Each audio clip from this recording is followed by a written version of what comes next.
Bismillahirrahmanirrahim. Assalamualaikum warahmatullahi wabarakatuh. Perkenalkan, saya atas nama Nurul Adni dari kelompok 6 yang akan membahas tentang pendidikan Islam pada masa penjajahan Jepang. Yang pertama, sistem pendidikan Islam pada masa penjajahan Jepang, yaitu bangsa Jepang muncul sebagai bangsa kuat di Asia. Ketika kondisi dunia saat itu terjadi perang, Jepang tak tinggal diam dan menampilkan diri ikut dalam peperangan tersebut.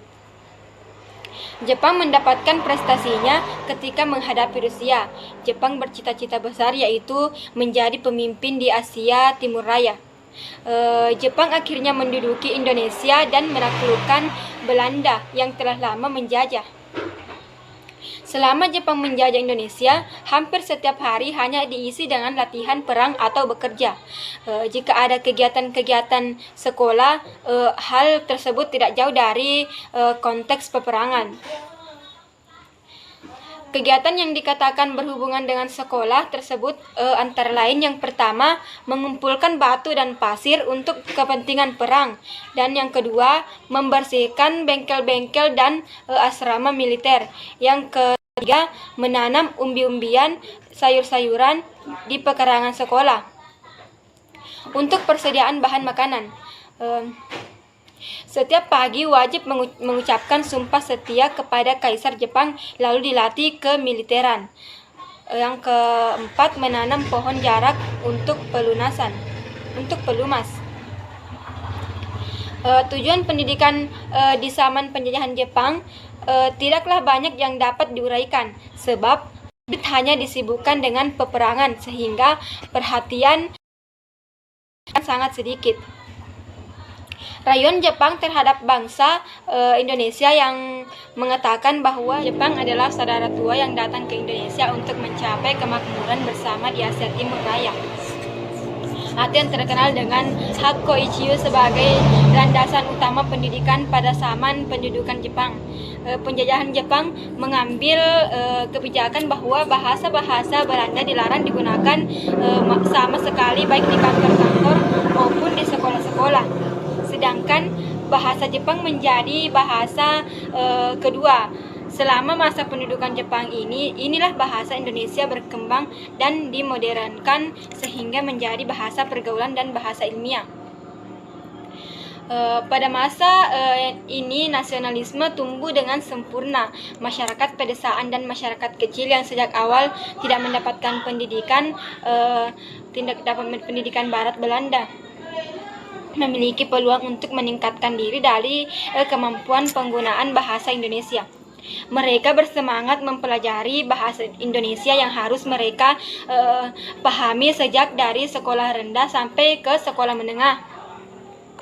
Di sudut lain dapat kita lihat secara konkret tujuan pendidikan zaman penjajahan Jepang adalah menyediakan tenaga kerja cuma-cuma atau romusa dan prajurit-prajurit untuk membantu Jepang dalam peperangan.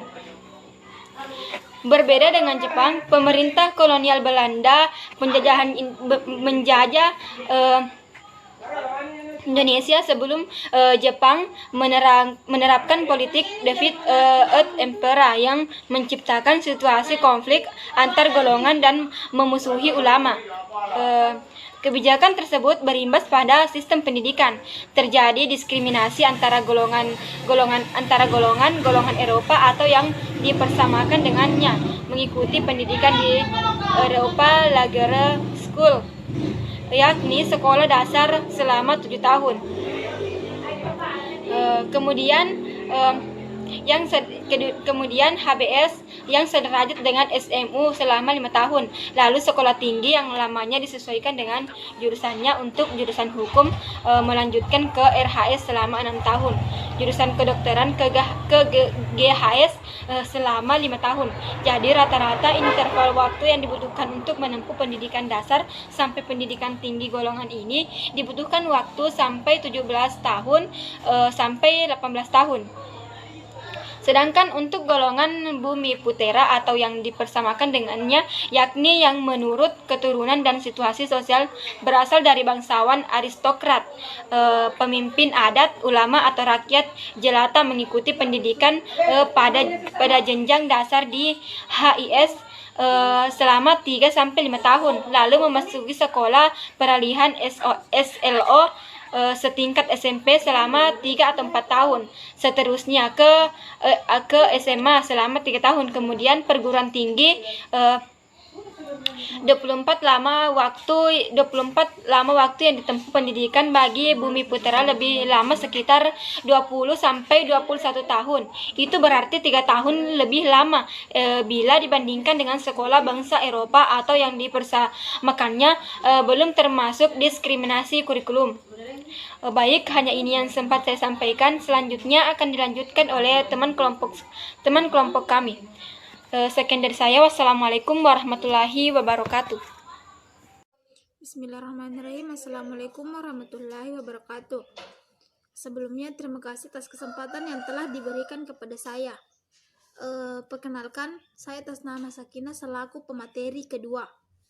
Di sini langsung saja di sini saya akan membahas melanjutkan pemaparan materi dari teman kelompok saya sebelumnya. Di sini saya akan membahas materi tentang perkembangan pendidikan Islam pada masa penjajahan Jepang. Perkembangan pendidikan Islam pada masa penjajahan Jepang. Pada masa penjajahan Jepang, Ramayulis mengatakan bahwa ternyata penjajahan Jepang terhadap pendidikan Islam ternyata lebih lunak, sehingga ruang gerak pendidikan lebih bebas ketimbang pada masa penjajahan kolonial Belanda, sehingga hal ini pun memberikan kesempatan bagi pendidikan Islam untuk berkembang, yakni diantaranya yaitu yang pertama madrasah. Awal mula pendudukan Jepang, di sini madrasah berkembang dengan cepat, terutama dari segi kuantitas. Hal ini dapat dilihat dari daerah Sumatera.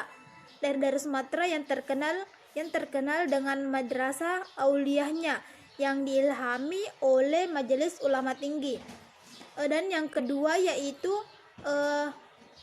pendidikan agama di sekolah. Sekolah sekolah negeri diisi dengan pelajaran budi pekerti, dan hal ini pun memberikan kesempatan bagi para guru-guru agama Islam untuk mengisinya dengan ajaran-ajaran agama Islam. Dan dalam hal ini pun pendidikan agama tersebut juga dimasukkan ajaran-ajaran tentang jihad melawan penjajahan Jepang. Dan yang ketiga yaitu perkembangan perguruan tinggi Islam. Baik pada perguruan tinggi Islam, pemerintahan Jepang mengizinkan sekolah tinggi untuk berdiri di Jakarta. Di sini yang dipimpin oleh Kiai Haji Wahid Hashim, Kiai Haji Musakar, dan Bung Hatta. Walaupun pemerintah Jepang berusaha untuk mendekati umat Islam dengan memberikan kebebasan dalam beragama dan dalam mengembangkan pendidikan, namun para ulama tersebut tidak akan tunduk pada pemerintahan Jepang. Para ulama yang tidak akan tunduk pada pemerintahan Jepang, dan apabila mereka mengganggu akidah umat Islam, hal ini dapat kita lihat bagaimana perjuangan Kiai Haji Asy'ari dan para santrinya untuk menentang kebijakan kufur Jepang untuk memerintah melakukan sikere atau yang biasa seikere atau yang biasa disebut dengan menghormati Kaisar Jepang, yang dianggap dianggap dengan dewa matahari. Dan akibat sikap tersebut beliau ditangkap dan dipenjarakan selama 8 bulan. Ramayulis di sini dapat menyimpulkan bahwa meskipun dunia pendidikan secara umum terbengkalai karena murid-murid di sekolahnya hanya setiap harinya hanya diajari dengan baris berbaris, gerak badan, bernyanyi, dan lain sebagainya. Yang agak beruntung dan yang agak beruntung adalah madrasah yang ada di dalam lingkungan pondok pesantren, lingkungan pondok pesantren yang bebas dari pengawasan langsung dari penguasa langsung pemerintahan Jepang, sehingga pendidikan dalam pondok pesantren masih dapat berjalan secara wajar. Baik, itulah yang sempat saya paparkan. Saya paparkan mengenai perkembangan pendidikan pada masa penjajahan Jepang. Terima kasih. Assalamualaikum warahmatullahi wabarakatuh.